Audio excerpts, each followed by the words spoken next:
So that's probably going to end up being split into a third one where it mentions taking objectives as opposed to actual kill squad. But basically, kill squad, you want to kill people or take fights because you're better at fighting at whatever power spike or timing, and then you push objectives when you aren't kill squad or you're particularly good at pushing objectives. And it's kind of, and we'll talk about who does what when maybe in another video, but like one team is usually better at pushing objectives, and there's also usually one team that's better in team fights at whatever timing. Same for pushing objectives, of course. And it might be the same team that's good at both, in which case you're scary as fuck. And there's also one team that's better early game and one team that's better late game traditionally. And if you're good at pushing towers, good at taking fights, and good early, whereas the other team isn't, you're the aggressor and you want to make plays. You want to end the laning stage. Call back to that.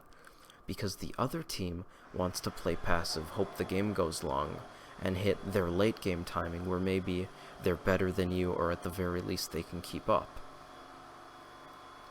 Whereas, to be honest, these are two fairly early game comps. A lot of these heroes are very strong in the early game.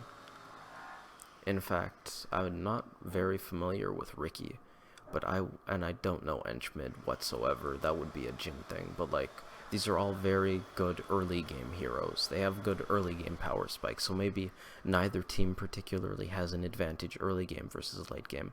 I'm not smart enough about Dota to know the specifics of these two comps, but like, so they both are able to take fights, basically. Neither team has an anti-mage that's useless right now, basically, or a pause 3 Wraith King that's basically useless right now and somewhat helpful a little bit.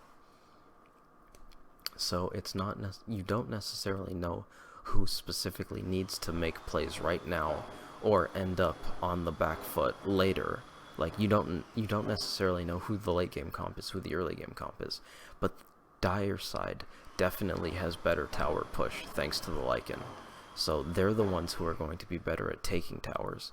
So Radiant is probably going to be defending towers or looking for pickoffs so that they can make space, essentially, and prevent the Lycan from being able to do whatever he wants, or even trade towers with him, but you're not taking towers as fast as Lycan, I don't think, so you probably want to go kill people, take a tower, or kill people, and then hunt down the Lycan.